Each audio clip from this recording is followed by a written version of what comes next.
बिस्मिल्लाहिर्रहमानिर्रहीम। प्रोग्राम इख्तिलाफ राय के साथ मैं हूं इफ्तिखार काज़मी। नवाज शरीफ की रिहाई, मरियम नवाज के मुस्तकबिल का फैसला और इस्लामाबाद को लॉकडाउन करने के फैसले इसी हफ्ते होंगे।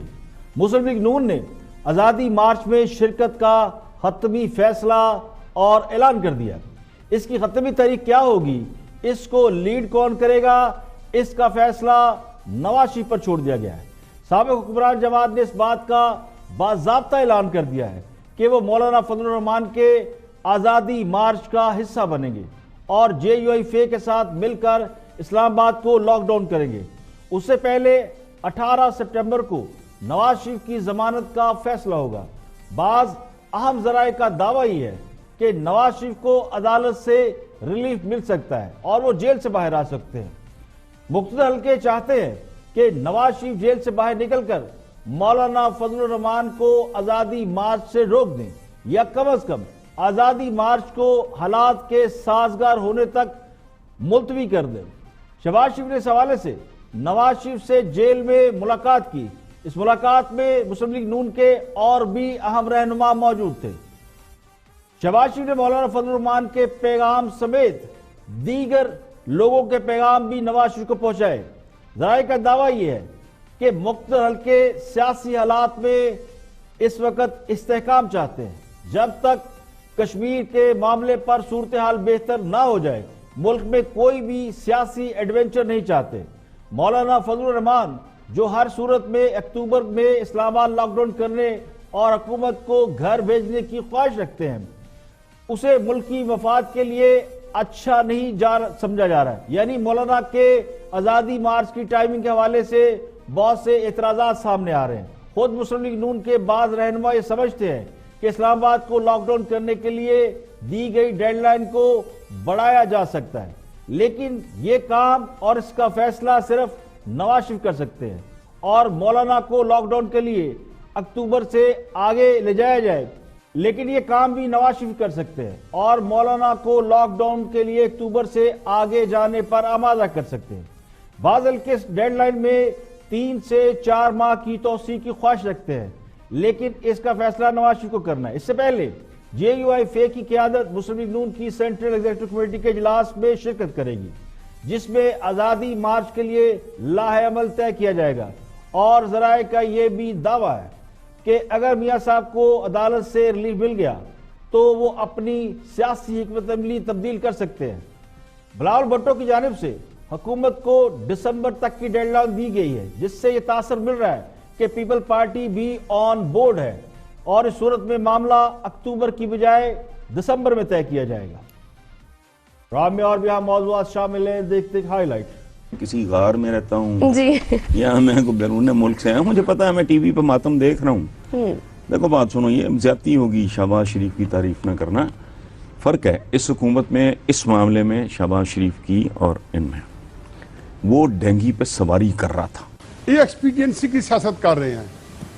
ये 2016 के अंदर नवाज शरीफ हुकूमत में गिराने में बाप बेटा पेश पेश थे और इन्होंने किस चीज में तावन नहीं किया। बलूचिस्तान हुकूमत इनके दम से नहीं गिरी, सेनेट इलेक्शन इन्होंने नहीं करवाया, सारी जगह पे इन्होंने मैनिपुलेट नहीं किया, हर जगह पे ये हर कदम पे साथ साथ थे। उसके बाद पिछले 1 साल के अंदर मैं तो उनसे हर तरह के बयान देख चुका हूँ। इमरान खान का मैंने देखे यही मसला है। देखें शहबाज शरीफ मार्केट में इन हो गया है, ये ठीक है, उसका कमर दर्द कम हो गया है और वो मुझे फिट दिखाई दे रहे हैं। अब तो नवाज शरीफ की बीमारी की भी 1 महीने से कोई खबर नहीं है, 1.5 महीने से। पहले कह रहे थे बीमार है, इनको बाहर जाने दो, इनको बाहर जाने दो। मैंने तो 1-1.5 महीने से मैं अखबार पढ़ता हूँ, कोई खबर नहीं देखी। देखिए पहली बात तो ये कि अली जैदी साहब कितने प्रोग्रामों में आके उन्होंने वो पूरे नाले भी दिखाए जहां से उन्होंने सफाई की, और जहां फिर इनको अलाउ नहीं किया गया कि जी आपने कचरे को वहां करना है, जिस साइट पे ये चाहते हैं कि वहां डंप किया जाए और फिर वहां से जाके ये कचरा बेच दें, वो सारी चीजें अली जैदी साहब वीडियोस पे भी डिफॉल्टर डिक्लेयर होते। उसमें जो सोच लानी चाहिए थी, जो out of the box solution जो इमरान खान कहते हैं और वो सिर्फ जबानी हद तक कहते हैं, उनके पास कोई खाका नहीं है एक रेडिकल सोल्यूशन का। भाई जब आप आए थे मिन्नत तरले करने के बजाय सवाल उठता है पॉलिटिकल विल का और फिर उस मशीनरी का जिससे आप काम लेना चाहते हैं। आप मुख्तलिफ हुकूमतों के साथ रहे हैं, ये बताइए कि आपको इस गवर्नमेंट में पॉलिटिकल विल नजर आती है, और दूसरा ये कि ब्यूरोक्रेसी जिससे आप ये सारा काम लेना चाहते हैं कि शहरों को आगे बढ़ाएं, देहात को आगे बढ़ाएं, वो कर पाएगी? इतना भोला बंदा बन सकता है वजीर आला ठग करके? देखें बाब, ये तो मैं उसकी उनके भोलापन को तो मैं मार्क नहीं कर सकता, लेकिन इमरान खान साहब से किसी ने एक सवाल पूछा, आई think was a very relevant सवाल, कि इनको शौकत खानम का सीईओ लगाएंगे आप, जो आपका एक अस्पताल है, ये नमल यूनिवर्सिटी का चांसलर या वाइस चांसलर लगा दें, क्योंकि आप जितनी इनकी तारीफें करते हैं, ये वसीम अकरम प्लस है, मैनेजमेंट जॉब्स हैं ना, वो भी जो भी सीईओ बनेगा उसने मैनेज करना है, मैनेजमेंट पोजीशन से। और अब कुछ आम खबरें आपसे शेयर करते हैं कि अखबारी रिपोर्ट के मुताबिक जज अरशद मलिक वीडियो स्कैंडल में बड़ी पेशरफ्त। 2 बरतानवी फॉरेंसिक फर्म ने जज अरशद मलिक की लीक होने वाली वीडियो की तस्दीक कर दी। जराये के मुताबिक PMLN UK के senior vice president Nasir Bhatt ने जज अरशद मलिक की वीडियो रिकॉर्ड की थी। अब उनकी फोरेंसिक इन्वेस्टिगेशन मुकम्मल हो गई। बरतानिया की 2 अलग कंपनियों ने वीडियोज को असली करार दिया है। वीडियोज की आवाज की भी तस्दीक कर दी गई है कि सब कुछ ओरिजिनल है। इन फर्म्स ने पाकिस्तान की अदालत को मुखातिब करते हुए नोट लिख दिए हैं कि इन रिकॉर्ड शुदा मवाद बशमूल स्क्रिप्ट की कोई टैंपरिंग या तब्दीली नहीं की गई है और इनमें किसी किस्म की कोई एडिटिंग भी नहीं की गई। इन रिकॉर्डिंग की तस्दीक के लिए नासिर भट्ट को दरखास्त की गई थी। जब दोनों कंपनियों से राब्ता किया गया तो उन्होंने इस बारे में बात करने से गुरेज किया। अखबारी रिपोर्ट के मुताबिक एक फर्म के जराये के मुताबिक वीडियोज की आजादाना जांच की दरखास्त की गई थी। दोनों सैमसंग फोन्स की गैर जानिबदाराना फॉरेंसिक तहकीक की जाए। एक मोबाइल फोन पर जज अरशद मलिक की सिर्फ आवाज रिकॉर्ड की गई, जबकि दूसरे पर आवाज और वीडियो भी रिकॉर्ड है। जराये से मालूम हुआ कि इन 2 मोबाइल फोन्स के अलावा कोई दूसरी खुफिया डिवाइस इस मकसद के लिए इस्तेमाल नहीं की गई थी। रिकॉर्डिंग के वक्त नासिर भट्ट जो जज साहब के साथ बैठे हुए थे, उनके मोबाइल ने सिर्फ ऑडियो रिकॉर्ड की, जबकि दूसरे शख्स की जैकेट की जेब से वीडियो रिकॉर्ड हुई जो जज के सामने बैठा हुआ। नासिर भट्ट ने अपने दोनों मोबाइल फोन अपने वकील के लॉकर में रखवा दिए हैं, जो ना पाकिस्तान भेजे जाएंगे और ना ही किसी के हवाले किए जाएंगे। IMF का मिशन माशी इस्लाहात पर तजावीज के लिए पाकिस्तान पहुंच गया। वफद पाकिस्तान में 20 सितंबर तक क्याम करेगा और अपने दौरे के दौरान मुख्तलिफ महकमों और वजारतों का दौरा करके रिपोर्ट मुरतब करेगा। जुलाई तक अगस्त हुकूमत की कारकर्दगी से मुतल्लिक मालूमात हासिल की जाएंगी। मेहमान वफ्द आज से ही तय डेटा इकट्ठा करेगा और पार्लियामेंट की कायमा कमेटी बराए खजाना के इजलास में भी शरीक होगा। और भारत की सुप्रीम कोर्ट ने नरेंद्र मोदी को मकबूजा कश्मीर में हालात मामूल पर लाने का हुक्म दे दिया। भारतीय मीडिया के मुताबिक सुप्रीम कोर्ट में बच्चों के हकूक के लिए काम करने वाली कारकुन मीनाक्षी गंगोली की मकबूजा कश्मीर में पाबंदियों के खिलाफ दरखास्त की सुप्रीम कोर्ट में समाअत हुई। गंगोली ने दरखास्त में मौक़िफ़ इख्तियार किया कि मोदी हुकूमत ने जम्मू कश्मीर में आर्टिकल 370 मनसूख करने के बाद से पाबंदियां आयद कर रखी हैं, जिसके नतीजे में कश्मीरी बच्चे और कम उम्र लड़के इंतहाई मुश्किलात और परेशानियों का शिकार हैं। भारतीय चीफ जस्टिस रंजन गोगोई ने कहा कि यह मामला जम्मू कश्मीर हाई कोर्ट से मुतल्लिक है और वही इस पर फैसला करेगी। इस पर मीनाक्षी गंगोली ने जवाब दिया कि पाबंदियों की वजह से जम्मू कश्मीर हाई कोर्ट पहुंचना नामुमकिन है। चीफ जस्टिस रंजन गोगोई ने रिमार्क दिए कि जम्मू कश्मीर हाई कोर्ट पहुंचना क्यों मुश्किल है, क्या कोई रास्ता रोक रहा है? हम हाई कोर्ट के चीफ जस्टिस से सूरत हाल जानना चाहते हैं। अगर लोग हाई कोर्ट नहीं पहुंच पा रहे तो ये बहुत संगीन मामला है, जरूरत पड़ने पर वो खुद श्रीनगर जाएंगे। सुप्रीम कोर्ट ने हुकूमत को हुक्म दिया कि जम्मू कश्मीर की सूरत हाल फौरी तौर पर मामूल पे लाई जाए। फोन और इंटरनेट बंद होने की वजह से लोगों को परेशानी है। कश्मीरियों को तिब्बी सहूलियत की फराहमी यकीनी बनाई जाए, तालीमी इदारों को खोला जाए, ताहम कौमी मफाद को मद्देनजर रखकर हर कदम उठाया जाए। इसके अलावा सुप्रीम कोर्ट ने कांग्रेस के रहनुमा गुलाम नबी को भी वादी का दौरा करने और वहां कश्मीरियों से मुलाकात करने की इजाजत दे दी। और सबसे पहले बात करते हैं वफाकी वज़ीर रेलवे शेख रशीद ने एक खुसूसी इंटरव्यू दिया, उसमें कुछ अहम इंकशाफात किए। देखते हैं शेख रशीद क्या फरमाते हैं। तफसील से बात हो जाए, आपने ये भी कहा है कि शहबाज शरीफ साहब मार्केट में इन हो गए हैं, उनके राब्ते हो रहे हैं। ये कब राब्ता हुआ है उनका इमरान खान साहब से? इमरान खान का मैंने देखे यही मसला है। देखें, शहबाज शरीफ मार्केट में इन हो गया है, ये ठीक है, उसका कमर दर्द कम हो गया है और वो मुझे फिट दिखाई दे रहे हैं। अब तो नवाज शरीफ की बीमारी की भी 1 महीने से कोई खबर नहीं है, 1.5 महीने से। पहले कह रहे थे बीमार हैं, इनको बाहर जाने दो, इनको बाहर जाने दो। मैंने तो 1-1.5 महीने से मैं अखबार पढ़ता हूँ, कोई खबर नहीं देखी। और शहबाज शरीफ जो है, मेरा ख्याल है दोबारा मरियम साहबा की बजाय शहबाज शरीफ के पास फिर अथॉरिटी आ गई है, और उस अथॉरिटी के तहत वो फजलुर रहमान का भी फैसला करेंगे, उसके लॉकअप का। अव्वल तो फजलुर रहमान खुद ही फैसला करेंगे, समझदार आदमी है कि वो अपने आप को और मदरसों को किसी रिस्क में नहीं डालेंगे। सो मैंने ये बात कही है कि Shahbaz is again in field, active है और राब्तों में है, ये लफ्ज भी मैंने इस्तेमाल किया है। लेकिन अगर आप शेख साहब ये कह रहे हैं कि शहबाज शरीफ राब्ते में है और वो राब्ता इमरान खान से नहीं है, और आप ये भी कह रहे हैं कि इमरान खान एनआरओ पे नहीं मानेगा, तो इसका मतलब जो राब्ते हैं वो किसी थर्ड पार्टी से हो रहे हैं। ये कौन है थर्ड पार्टी, और क्यों अगर इमरान खान बार बार कहते हैं कि मैं एनआरओ नहीं दूंगा, तो क्यों फिर ये थर्ड पार्टी बार बार राब्ते कर रही है शहबाज शरीफ साहब से? देखें, बाज़ कात मुल्क की ज़रूरियात जो होती हैं, एक मुल्क बड़े क्रूशल टाइम में दाखिल हो रहा है। ये 90-100 दिन जो मैं कह रहा हूँ, अक्टूबर, नवंबर, दिसंबर, जनवरी का भी मुझे मार्जिन दे दें, बड़े क्रूशल हैं। इतनी देर तक कर्फ्यू नहीं रह सकता। 27 तारीख के बाद एक नई स्ट्रेटजी आएगी, और प्राइम मिनिस्टर के खिताब के बाद, और लम्हा ब लम्हा सब लोग इस पे गौर व फिक्र कर रहे हैं। और जब मैंने बात ये कही है राब्ते में, मैं अक्लमंद लोगों का लीडर हूँ, बेवकूफ़ ना मुझे लीडर मानते हैं ना मैं उनके लिए खिताब करता हूँ। लेकिन अभी कोई डील नहीं हो रही, लेकिन शहबाज शरीफ राब्ते में है, मैं इस पे कायम। देखिए, राब्ते वही कर रहे हैं जो फैसले करते हैं, और फैसले करने वाले भी वही है जो इक़्तिदार में लाते और निकालते हैं।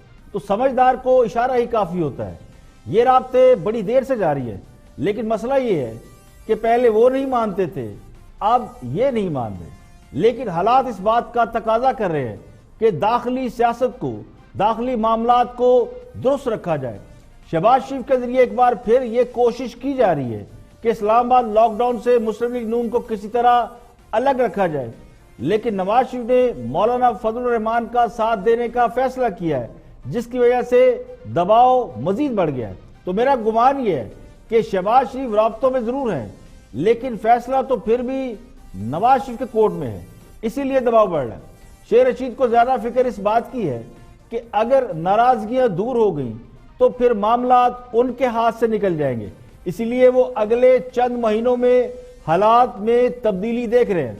तो मुख्तलिफ हल्कों को इस वक्त जो सबसे बड़ा मसला है वो कश्मीर की वजह से है, और सियासी इस्तेहकाम का मसला दरपेश है। और इन हालात में जब तक कश्मीर का मसला किसी तरफ लग ना जाए, वो किसी किस्म का सियासी एडवेंचर नहीं चाहते। यहाँ पे लेंगे एक ब्रेक, और ब्रेक के बाद जब वापस आएंगे और भी हम मौजूद आपके साथ शेयर करेंगे। हमारे साथ रहेंगे।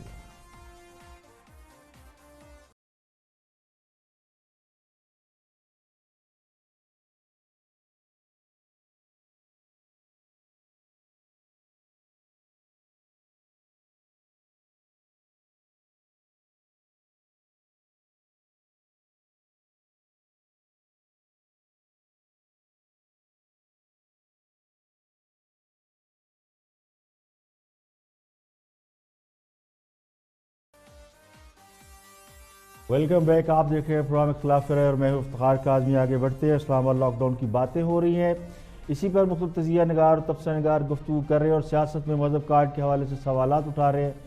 देखते हैं क्या फरमाते हैं हफीजुल्लाह नियाजी। ये एक्सपीडियंसी की सियासत कर रहे हैं। ये 2016 के अंदर नवाज शरीफ हुकूमत में गिराने में बाप बेटा पेश पेश थे, और इन्होंने किस चीज़ में तावन नहीं किया। बलूचिस्तान हुकूमत इनके दम से नहीं गिरी, सेनेट इलेक्शन इन्होंने नहीं करवाया, सारी जगह पे इन्होंने मैनिपुलेट नहीं किया, हर जगह पे ये हर कदम पे साथ साथ थे। उसके बाद पिछले 1 साल के अंदर मैं तो उनसे हर तरह के बयान देख चुका हूँ। एक बिल्कुल एक एक्सपीडियंसी की सियासत कर रहे हैं। फिर मौलाना बेचारों को क्यों हक नहीं पहुंचता? उन्हीं का तो हक है, उनका तो कोई मजहब से भी ताल्लुक है, क्यों मजहबी कार्ड इस्तेमाल करें, क्यों ना करें। इस मुल्क में आपने 4-5 साल से तारुक कादरी से लेके और खादिम हुसैन रिजवी से लेके, क्या हम भूल जाए? हमारे पास दिमाग नहीं है। ये तहरीक इंसाफ के हर बिल बोर्ड पे तहफ़्फ़ुज़ खत्म नबूवत का नाम लिखा हुआ था 2018 के इलेक्शन में। मैं ये आंखों को अंधा कर लूं, दिमाग को डम कर लूं, वो चीज रिपीट मैं की इसको जाए भूल न्याजी जाऊं, साहब, बिल्कुल कर, दोबारा क्यों ना, तो आप उससे क्यों पूछते हैं भाई? आप पहले हुआ है तो दोबारा भी आपने, हो। मैंने हमेशा कहा, you live by the sword, you die by the sword. इस बंदे ने आप जी आप आप ऐसे ना करें, आपने एक्सपीडियंसी की पॉलिटिक्स करनी है। आप मुझे क्या पता कि वो क्यों नहीं गिराने जाते, डील हो रही इसलिए नहीं गिराने जाते। जब वाकई को असूल पकड़ लिया उन्होंने, असूल तो मैंने देखा नहीं किसी सियासतदान में। मैं तो बिल्कुल भट्टी साहब की कई बातों में मुतफिक हूं जो मेरे खिलाफ जाती हैं, क्योंकि बिल्कुल किसी का मुझे असूल नहीं है। ये ठीक है कि हमने अपने अपने एक मौक़िफ़ को पकड़ा हुआ है और उसके अंदर हमें यह है कि दूसरे मौक़िफ़ में हमें ज्यादा तकलीफ होती है। देखिए इस मुल्क के अंदर कोई रहनुमा असूल जो है ऐसे नहीं है। रज़ा रब्बानी का मैं बहुत एडमायरर हूं। मैं पाकिस्तान में दिलो जान से जिनकी इज्जत करता हूं, बहुत सारे सियासतदान को, पीपल्स पार्टी में ताज हैदर है, रज़ा रब्बानी है, यकीन जानो कि आप अंदाजा नहीं मैं इनका कितना रिस्पेक्ट करता हूं।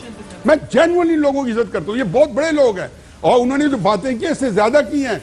उनकी बात कौन सुनता है? ये वही रज़ा रब्बानी है जो रो पड़े थे जब ये आइन में तरमीम आई थी, फौजी अदालतें हमने जायज की थी। वो एक सूरी अतार रब्बानी साहब के बेटे हैं, बहुत बड़े आदमी के बेटे हैं। इनका एक पूरा लेगेसी है इन लोग बड़े लोगों की। नजर आते रज़ा रब्बानी नहीं वो भट्टी साहब ये छोटी बात है। बड़ा कचरा पाकिस्तान को कचरा बना दिया इमरान खान ने, तबाह कर दिया लोगों ने पाकिस्तान को। यार लेकिन मुतालबा सियासत में मजहब कार्ड का इस्तेमाल कल भी गलत था और आज भी गलत है, लेकिन दुनिया मुकाफात अमल है। यहां जो आप बोते हैं वही काटते हैं। मजहबी कार्ड का इस्तेमाल हमेशा सियासी जमातों के खिलाफ हुआ। यह पाकिस्तान की सियासी तारीख है। बड़ी सियासी जमातों और सियासी हुकूमतों को इसी कार्ड से मफलूज भी किया गया और घर भेजा गया। इसकी रवायत आज की नहीं, बहुत पुरानी है। आज वही कार्ड घूम फिर कर एक बार फिर रियासत की रिट को चैलेंज कर रहे हैं। जब आप सियासी जमातों को कमजोर कर देंगे तो फिर दीगर अनासर इसी तरह हावी हो जाएंगे। अगर सियासत को सियासत समझा जाए और सियासत ही रहने दिया जाता तो आज ये हालात देखने ना पड़ते। आज जो लोग ये मुतालबा कर रहे हैं कि मौलाना फजलुर रहमान मजहब के नाम पर सियासत ना करे, तो उन्हें इस बात का इतराफ करना चाहिए कि माजी में वो इस किस्म की हरकतें करते रहे हैं और यह बताना चाहिए कि किसके कहने पर करते रहे। फैजाबाद धरना कोई ज्यादा पुरानी बात नहीं। मौलाना तारुल कादरी का इनकलाब मार्च और इस्लामाबाद का धरना भी कोई ज्यादा पुरानी बात नहीं। तो उस वक्त कौन उनके साथ खड़ा था? मैं कल भी इस बात की मुखालफत करता था और आज भी करता हूं कि लोगों को मजहब के नाम पर तकसीम मत करें। लेकिन हकीकत यही है कि वही मजहब कार्ड आज एक बार फिर हुकूमत के लिए थ्रेट बनकर खड़ा है, बल्कि रियासत के लिए थ्रेट बना हुआ है। अगर सियासी अमल को होशबंदी से चलाया जाता और इस पूरे अमल को ट्रांसपेरेंट रखा जाता तो आज इस बात पर हमें फिक्रमंद होने की जरा सी भी जरूरत ना होती कि मजहबी कार्ड क्यों इस्तेमाल किया जा रहा है। देखिए, मजहबी कार्ड के इस्तेमाल से रियासत को जितना नुकसान पहुंचा है, इसका इदराक और इतराफ किए बगैर आप किसी दूसरे को कैसे रोक सकते हैं कि वो इसका इस्तेमाल ना करे।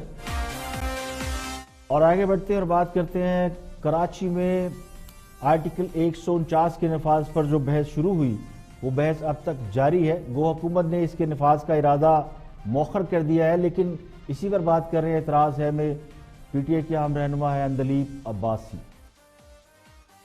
उसमें नाकामी हुई है, इस वजह से किया। और दूसरी चीज ये 149(4) से आप अचीव क्या कर लेंगे? आप कैसे कराची का कचरा साफ करेंगे? जरा मुझे ये तो एक्सप्लेन करें। देखिए, पहली बात तो ये कि अली जैदी साहब कितने प्रोग्रामों में आके उन्होंने वो पूरे नाले भी दिखाए जहां से उन्होंने सफाई की, और जहां फिर इनको अलाउ नहीं किया गया कि जी आपने कचरे को वहां करना है, जिस साइट पे ये चाहते हैं कि वहां डंप किया जाए और फिर वहां से जाके ये कचरा बेच दें, वो सारी चीजें अली जैदी साहब वीडियोस पे भी और आपके प्रोग्रामों में भी दिखा चुके हैं। और अगर आपने ज्यादा डिटेल लेनी है तो फिर अली जैदी साहब को बुलाएं उस पे, नंबर 1। नंबर 2, जो 149 की बात हो रही है, तो ऑब्वियसली बात ये हो रही है कि इन सर्टेन सर्कमस्टांसेस 140 चले मैं अली जैदी साहब का जवाब मुझे पता है और ये भी पता है कि क्या हुआ है वहां पे कराची में।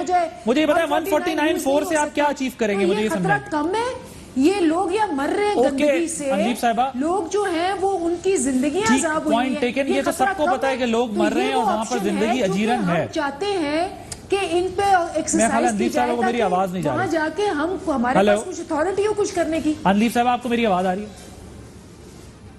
जी आ रही मैं आज प्रोग्राम में कोशिश कर रहा हूं, इशू सबको पता है क्या है। अब मैं सबसे ये पूछ रहा हूं इसका सोल्यूशन क्या है और करना क्या है। 149(4) से आप कैसे कराची का कचरा साफ कर सकेंगे? वो कौन से इख्तियारात आपको 149(4) से मिलेंगे?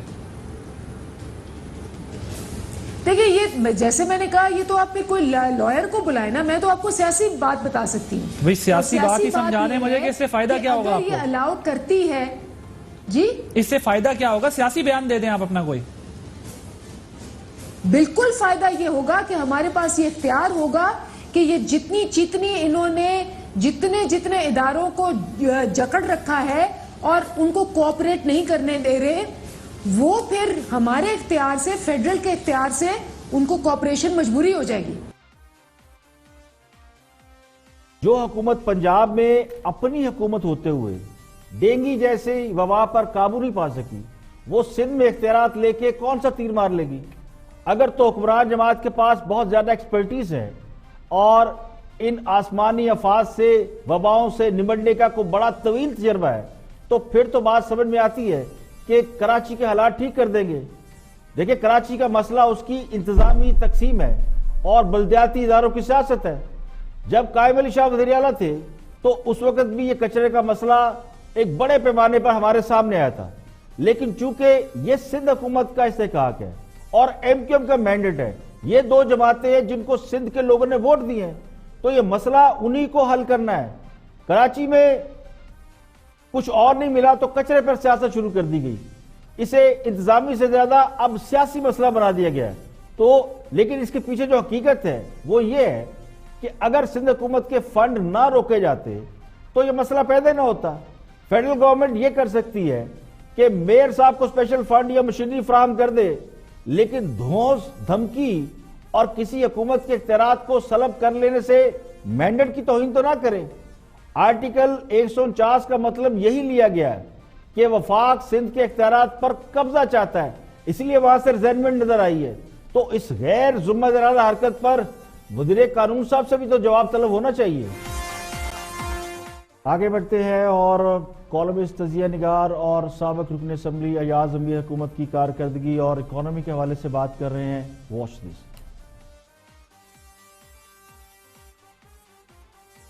डिफॉल्टर डिक्लेयर होते, उसमें जो सोच लानी चाहिए थी, जो out of the box solution जो इमरान खान कहते हैं और वो सिर्फ जबानी हद तक कहते हैं, उनके पास कोई खाका नहीं है एक रेडिकल सोल्यूशन का। भाई जब आप आए थे मिन्नत तरले करने के बजाय, एक आप कह रहे हैं अफगानिस्तान की वजह से हमारी अहमियत यहां से यहां पहुंच गई है, यहां पे ऐसे ऐसे हम नारे लगाते हैं, और भाई उस अहमियत का आपने फायदा क्या लिया? कुछ हुआ क्या है? आप कहते वहां पे कि हम IMF के या बाकी इंटरनेशनल लेंडिंग एजेंसीज के कर्जाजात नहीं वापस कर सकते, आप रीशेड्यूल कर दें। हाँ, ये बाज़गश्त भी सुनाई ये हमने कोई नहीं किया। अच्छा, हमें डराते रहते हैं, खास तौर पे खाबर गुमन साहब तो बहुत ही डराते हैं कि इंटरनेशनल एड बंद हो जाएगी, ये और कौन सी इन्वेस्टमेंट आ रही है जो बंद हो जाएगी? इस वक्त जो हमारी हालत है इससे अबतर बदतर नहीं हो सकती। हम बोल्ड डिसीजन ले सकते थे, पर आपके जो फैसला करने वाले हैं ये उस सांचे में ढले हुए हैं जिसमें आपके फाइनेंस मिनिस्टर्स, मोहम्मद शुएब जो अयूब खान के फाइनेंस मिनिस्टर थे, उससे पहले से लेके अब तक उसके बाद कोई वो सोच ही नहीं सकते। और ममालिक ने किया है, लैटिन अमेरिका में ऐसे हुआ है, उन्होंने कहा आप जब कहते हैं कि रीशेड्यूल करें तो आपको कोई बैंकरप्ट करके आपको इंटरनेशनल सिस्टम से निकालता नहीं है। उनको खुद डर रहता है कि ये पैसे जो बैंक देता है आपको, उसको डर होता है कि पैसे वापस आए। ठीक, आप जब यहाँ पे जब एक प्राइवेट लेंडर होता है, आप बैंकों के पास लोग जाते हैं और कहते हैं हमारे पास नहीं है जी, और क्या कर सकते हैं? या यहाँ पे पाकिस्तान में आप लोन राइट ऑफ करते हैं या आप रीशेड्यूल करते हैं। ये दुनिया भर का है। यहाँ पे हफीज शेख वगैरह से ये कहना कि आप IMF को आंखें दिखाएं, उनकी तो ट्रेनिंग में, उनकी जीन्स में ये शामिल उनका है। वो जो है DNA, उनके DNA में नहीं है वो। और ये जो आपके तमाम इकोनॉमिस्ट है पाकिस्तान के, भाई बात सुने, आदि जो है, आदि आपकी थिंकिंग USAID के दफातर इस्लामाबाद में बैठे हुए हैं, आधी मिनिस्ट्रियों के पेपर तैयार यूएस एड वाले करते हैं। आप कौन सी इंडिपेंडेंट यहाँ पे बात करेंगे? बिल्कुल। हाँ साहब, अगर मोशत की बदहाली का नक्शा ना खींचते, लोगों को उनके मुस्तकबिल से खौफजदा ना करते और मुआशी बदहाली से निजात के लिए बड़े बड़े दावे ना करते, तो वज़ीर आज़म कैसे बनते? वज़ीर आज़म बनना तो उनका मिशन था और इसके लिए उन्होंने तवील सियासी जदोजहद की थी। लेकिन वज़ीर आज़म बनने के बाद या हुकूमत में आने के बाद करना क्या था, ये तैयारी करना वो भूल गए। हाँ साहब, जब इक़्तिदार में आए तो मुल्क पर 24,500 अरब कर्ज था, जिसमें 8,500 अरब का इजाफा हुआ है। यानी ये वो कर्ज था या उस कर्ज के बराबर था जो पीपल्स पार्टी ने पूरे 5 साल में लिया और मुस्लिम लीग नून ने 4 साल में इतना कर्ज नहीं लिया जितना हुकूमत ने 1 साल में ले लिया।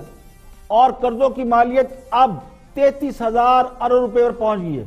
अब आसान सा सवाल है कि 24,500 अरब कर्जों की वजह से मईशत बीमार थी, तो 33,000 अरब कर्जों के बाद मईशत ठीक कैसे हो गई? इसी सवाल के जवाब से हकीकत खुल जाती है। तो जिन लोगों के सर पर तब्दीली का जादू सर चढ़कर बोल रहा था, वो भी अब हुकूमत के कामों पर खुलकर तनकीद कर रहे हैं। मईशत इतनी बदहाल नहीं थी जिसके नक्शे खींचे जा रहे थे। तो खास साहब को दरअसल नवाज शरीफ की सारी कमजोरियां और सारे मसाइल का इल्म तो था, लेकिन इनको हल कैसे करना है उसका भी इल्म था। इसके बावजूद 1 साल में हुकूमत उस तरह डिलीवर नहीं कर पा रही जिसकी तवक्को की जा रही थी। तो अगर खान साहब ने तैयारी की होती, अच्छी तरह होमवर्क किया होता, तो या फिर इक़्तिदार में आने के बाद 4-6 महीने में प्लानिंग ही कर लेते, तो आज उनके अपने मदासरा उनकी गवर्नेंस में कीड़े न निकाल रहे होते। यहाँ पे लेंगे एक ब्रेक और ब्रेक के बाद जब वापस आएंगे और भी हम मौजूद आपके साथ शेयर करेंगे हमारे।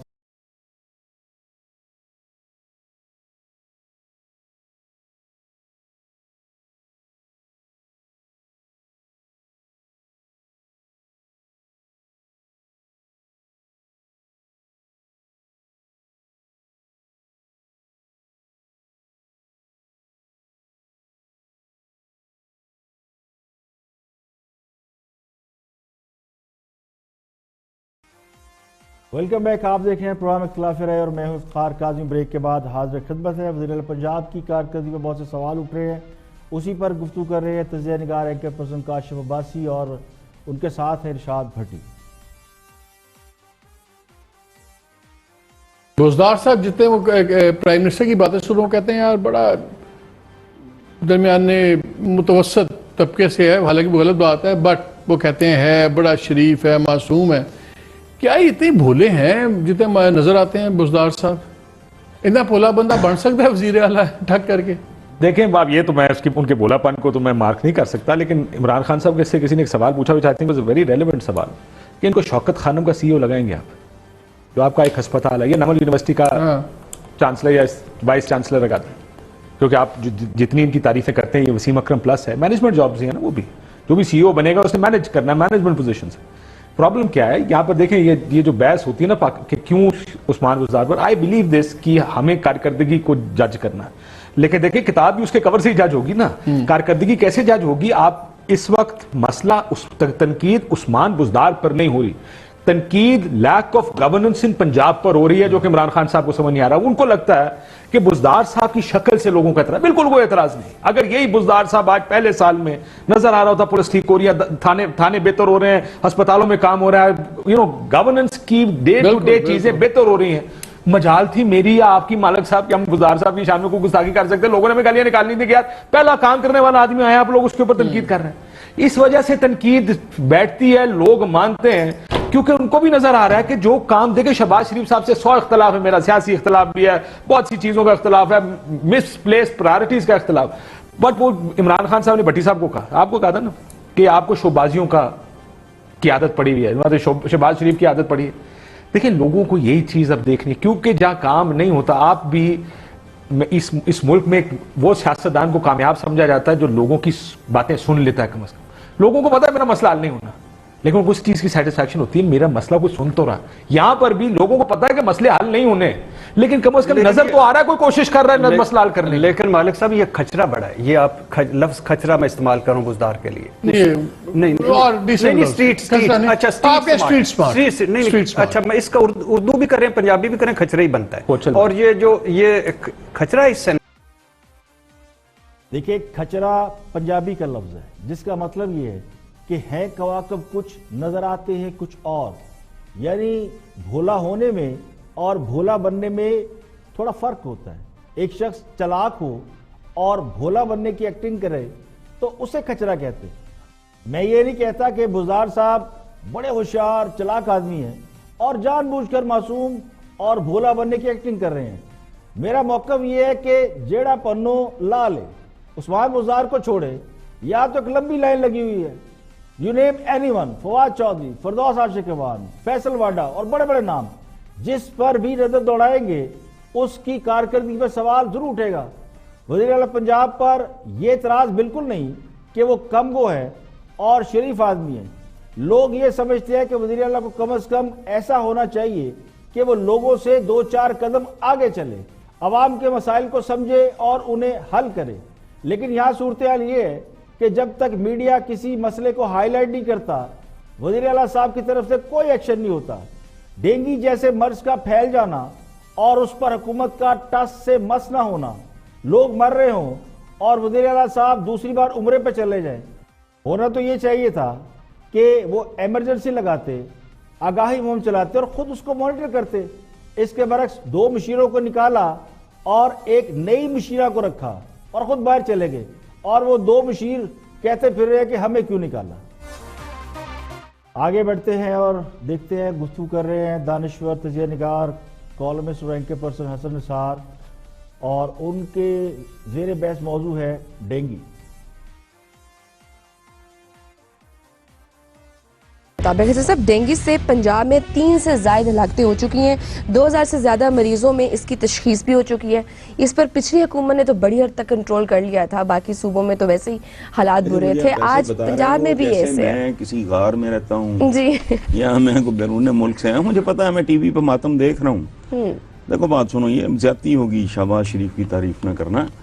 फर्क है इस हुकूमत में, इस मामले में शहबाज शरीफ की और इनमें। वो डेंगी पे सवारी कर रहा था, डेंगी इन पे सवारी कर रहा है, दैट इज द डिफरेंस। मेरा ख्याल है कोई 10 महीने पहले लिखा होगा, 9 महीने पहले लिखा होगा, कॉलम सुना दूंगा। मैं कहता होश करो, यहाँ वो पूरी टीम मौजूद है, वो बंदे मौजूद हैं, वो सारा सेटअप मौजूद है, लेकिन ये कॉम्प्लेक्सेस के मारे हुए लोग हैं।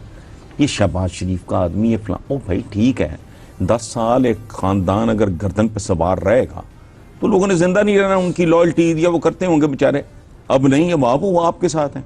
वो सरकारी जो गवर्नमेंट फंक्शनरीज का एक कैरियर ऑफिसर का, उसके लिए उसका या वो अल्लाह का बंदा है या वो अपनी जरूरतों का अपने कैरियर का बंदा है। तो वो काम करो, basically it is their failure. और उन्हीं का सिस्टम उठा के फॉलो कर लो। ये नहीं, बंदे मौजूद हैं, डॉक्टर जाहिद परवेज वगैरह, मैंने तो कुछ नाम भी लिखे थे कि ये लोग एक्सपर्ट्स हैं, इन लोगों से राब्ता करो, उनको बुला लो। वो पाकिस्तानी हैं, गैर मुल्की नहीं है, और वो अच्छा भला काम है।